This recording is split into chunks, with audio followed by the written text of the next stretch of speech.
dans un stade qui était full à craquer. Les tambours tremblent, les drapeaux s'agitent et les caméras du monde entier sont braquées sur la pelouse. Sur l'écran géant, 2 drapeaux apparaissent.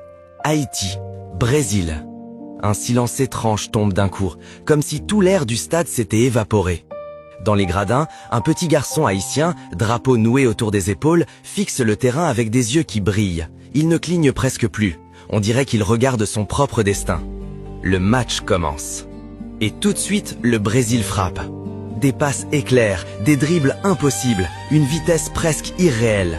Chaque fois qu'ils approchent du but haïtien, la foule retient un cri. Mais les joueurs haïtiens, eux, ils jouent comme si leur âme était en jeu. Chaque tacle résonne comme un tonnerre. Chaque arrêt du gardien fait vibrer les tribunes. On sent quelque chose dans l'air, quelque chose de rare, de grand. Les minutes passent. 0-0. Le monde entier retient son souffle. Puis vient la 84e minute. Haïti intercepte un ballon.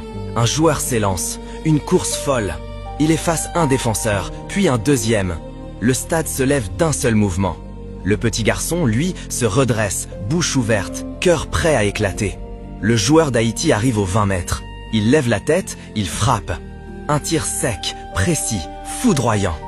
1 seconde de silence, une seule. Puis, une explosion.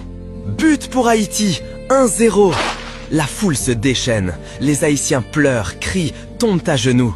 Le petit garçon serre son drapeau tellement fort que ses doigts blanchissent. Il répète « Merci, merci, merci ». Les dernières minutes ressemblent à un siècle. Le Brésil pousse, tire, insiste, mais rien ne passe, rien. Et puis, le coup de sifflet final. Haïti a battu le Brésil. Un exploit, un véritable exploit pour Haïti, pour tous les Haïtiens, pour tous ceux qui n'osaient même plus rêver. Le stade explose. Les joueurs tombent à genoux, d'autres courent vers les tribunes, certains n'arrivent même plus à respirer. Le drapeau bleu et rouge flotte partout dans l'air. On chante, on crie. Bois calé, tout pouillot. Le petit garçon, lui aussi, la voix brisée par l'émotion, se met à chanter. Puis il ferme doucement les yeux, le drapeau serré contre son cœur. Il murmure, avec une conviction nouvelle, « Nous rete Keyo, Haïti, c'est nous ».